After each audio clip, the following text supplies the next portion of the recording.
한글의 탄생 개정판 낸 노마 히데키 언어연구가의 필독서 11년 만에 보완. 어머니의 고향은 함경도 한국 게임을 최초 공개. 연내 신간 K-팝 원론 간행 예정. 모든 예술 경제까지 K-팝 질투.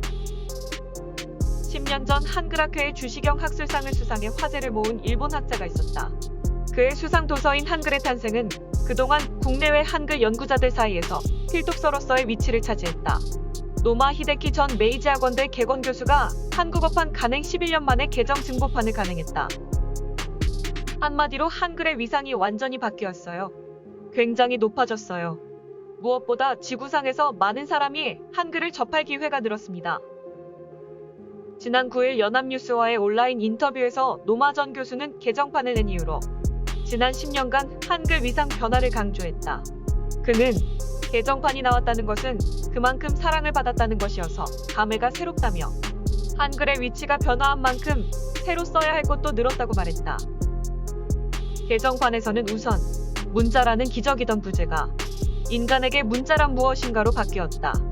언어와 문자를 한글을 통해 다시 바라보면서 진정한 의미를 찾으려는 의도라는 것이다. 초판은 일본어권에서 아직 한글을 모르는 분들이 많았기 때문에 다소 계몽적인 기술이 적지 않았습니다. 그런데 지금은 한글의 인지도가 완전히 높아졌기 때문에 문자의 본질 같은 것도 말할 수 있었던 거죠. 그는 한글의 가장 큰 장점이자 매력은 문자 자체의 논리성, 그리고 문자 배경에 있는 지적인 세계라며 누차, 세계에서 가장 과학적이다, 최고다라고 말하지만 그런 수준을 넘어서고 있다고 말했다. 게다가 이젠 한글의 지적인 세계를 우리가 새로운 시대에 얼마나 언어화할 수 있느냐가 핵심이라며 앞으로는 한글과 한국어가 세계 문화를 선도해 나갈 수도 있을 것으로 본다고 덧붙였다. 개정판에서 또 하나 눈길을 끄는 변화는 그 자신을 소개하며 한국과 일본 양측의 피를 이어간다라고 한 문장을 추가했다는 점이다. 해방 전 일본에 온 어머니의 고향은 함경도라고 밝혔다. 일본에서 나고 자라 도쿄교육대에서 예술학을 전공하고 현대일본미술전에서 입상한 그가 한국어학자로까지 올라선 이유와 유창한 한국어 비결이 드디어 확인된 셈이다. 2012년 본지와의 인터뷰에서 그는 한글의 매력에 매료돼 한글 학습 테이프를 끊어질 때까지 듣고 책과 학술 논문까지 뒤지며 독학했다. 하면 할수록 의문이 쌓이는데 참고할 만한 자료도 책도 없었고 그 무렵 만날 수 있는 한국인도 없어. 1983년 30살에 도쿄 외국어대 조선어학과에 들어갔다고 말했다.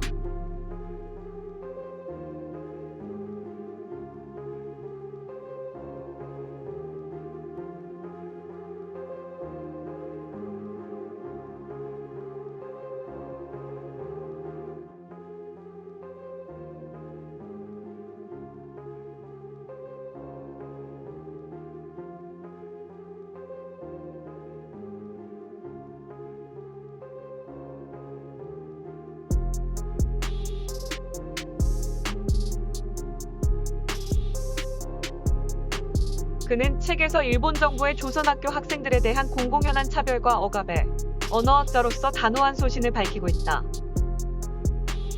한글의 현재는 이처럼 차별과 억압에 항거하는 숭고한 싸움이 일궈진 것이다. 언어는 그리고 언어교육은 개인이 가진 고유한 것으로 무조건 존중받아야 할 권리다.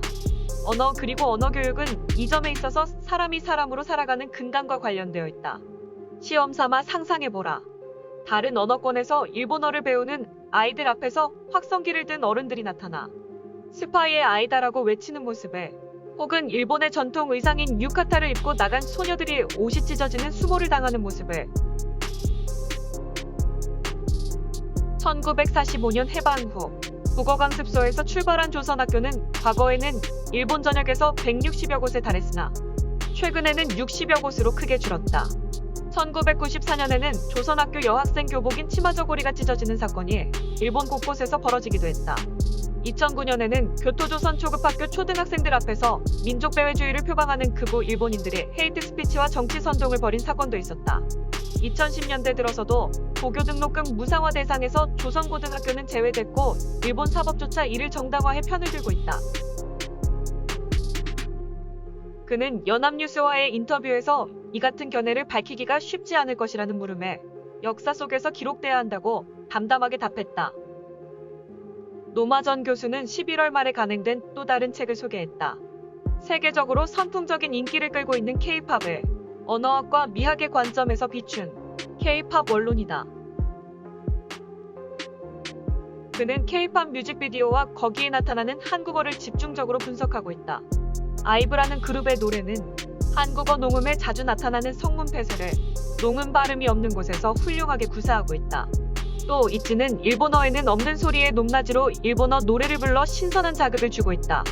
이세 책에는 QR코드 150개를 붙여 독자들이 K-팝 음악을 들으며 읽는 즐거움을 더하고 있다. K-팝은 하나의 음악 스타일과 장르를 넘어 거대한 K-아트라는 우주를 만들고 있습니다. 음악과 미술 등 모든 예술은 물론 경제도 K-팝을 질투하고 있다고 해도 과언이 아닙니다. 이 책은 새로운 체험이 될 것 같아요.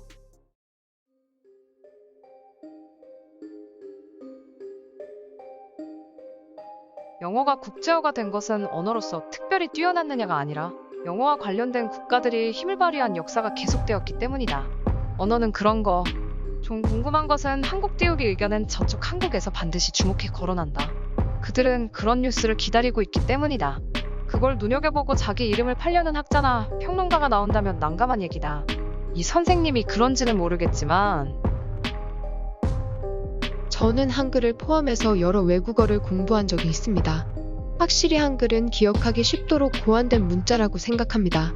다만 표현 기호로서의 법칙성을 가지고 있는 문자는 그 밖에도 있습니다. 제가 공부한 적 있는 신하라 문자 등은 법칙성을 알기 쉽고 기억하기 쉬운 기호라고 생각했어요. 지금 일본어 교사로서 외국인에게 일본어를 가르치고 있는데 번복해서 제가 처음 일본어를 배울 때 필수인 히라가나를 외우려면 어떻게 외울까 생각한 적이 있습니다. 히라가나 가타가나에는 모양과 소리의 법칙이 별로 없기 때문에 처음부터 배우기 어려운 언어라고 생각할 때가 있습니다. 아시아 등에서 절대적인 경제력을 가지고 있었을 때는 일본어를 선택하는 메리트가 있었겠지만 단순히 언어를 배운다는 점에서 생각하면 일본어가 선택되기 어려워지는 것을 유감스럽게 생각할 때가 있습니다. 그만큼 훌륭한 언어를 구사하고 있는 나라 사람들이 나라 간의 약속을 지키는 것이라는 간단한 개념을 이해하지 못하는 이유는 무엇일까요? 조약대로 해달라고 몇 번 말해도 그것과는 동떨어진 안을 가져오고 한일 외교 교섭을 보면 이 나라와 언어로 소통하는 것은 소용없는 것 아닌가? 라는 의문이 생기는데요. 한글 문자는 이시 조선시대의 백성들의 문맹률이 낮았기 때문에 의사소통이 되지 않아 어려움을 겪었고 백성 전용으로 주어진 22자의 기호가 기원했던 것으로 기억하는데요. 그래서 지금도 불완전하고 헌법 같은 것도 한자를 쓰지 않으면 표현할 수 없는 것도 있어서 최근에 한자를 사용하지 말고 헌법을 편찬하자는 얘기가 있었던 것 같은데요. 게다가 한일합방까지 문맹률은 20% 정도였고 일본의 학교 교육 의무화로 문맹률이 높아졌다는 게 한글 문자의 역사인데요. 근데 한글은 지배층인 양반 계급에서 보면 저급한 말로 양반들은 한문만을 사용하던 것을 양반 이외의 일반인들에게도 한글을 전파한 것은 일제강점기 학교를 다수만들어 기초교육을 충실하게 하고 근대는 경성제국대학까지 만들어버린 일본 이 얼마나 쓸데없는 일을 해주었는가. 나는 한글을 이해하는 것은 아니지만 한국에서 한자를 사용하지 않게 됨에 따라 일본어에 비유하자면 모두 히라가나로 표현하게 되었다라고 묻습니다. 한국 언론 기사를 읽다 보면 가끔 왜 이렇게 빙빙 돌지? 라고 생각할 때가 있는데 이것도 한글로 단일화한 것의 폐해인가? 아니면 그저 기자의 문장력이 없을 뿐일까? 아무래도 한국 언론다운 기사 내용에 실수할 뿐이지만 이 정도로 한국 띄우기를 돋보이게 하는 사람으로 느끼는 것은 그런 사람에게는 뭔가 위기감 같은 것이 다가오지 않을까 하는 것. 어쨌든 문화를 확대 해석하고 과장하는 내용의 기사로 기뻐하는 나라가 있다는 데는 그야말로 판타지라고 할 수 있을지도 모르겠다. 이야, 못 봤어요. 그렇게 대단해요. 에도 시대에 붐을 일으켜 번역 출판된 서적이 방대한 수에 이르는 중국 문학과 비교하면 이웃나라에는 필적할 만한 작품이 보이지 않는데요. 예전부터 그것을 신기하게 생각하고 있었다. 번역 의욕이 넘치는 작품이 부족했다면 근데 이전 시민문화, 출판문화가 크게 발전하지 않았을까 싶다. 한글이라는 거의 쓰이지 않던 언어를 사전까지 작성해 교육, 퍼뜨린 곳이 당시 통치하던 일본이라는 이야기. 그때까지는 분명히 거의 한자를 사용했었지. 여느 때처럼 일제에 의해 강제된 것, 중지시키고 폐지해야 되는 것 아닐까요? 정말 이분 말이 맞다면 이분이 일일이 책으로 만들지 않아도 세계인들 사이에서 자연스럽게 모두가 사용하겠죠.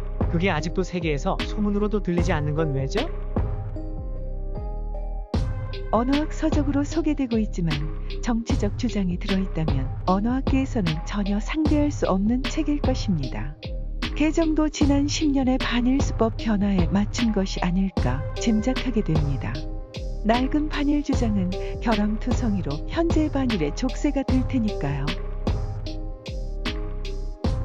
한국어도 영어도 중국어도 높은 수준으로 말할 수 있지만 한글은 단지 표음 문자일 뿐입니다.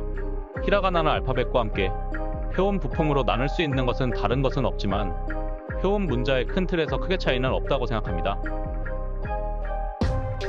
논리적이라고 해도 동음이의 등이 많아? 단어만으로는 의미를 알 수 없는 경우가 있다? 어휘도 적어서 사용하기 쉽지는 않아?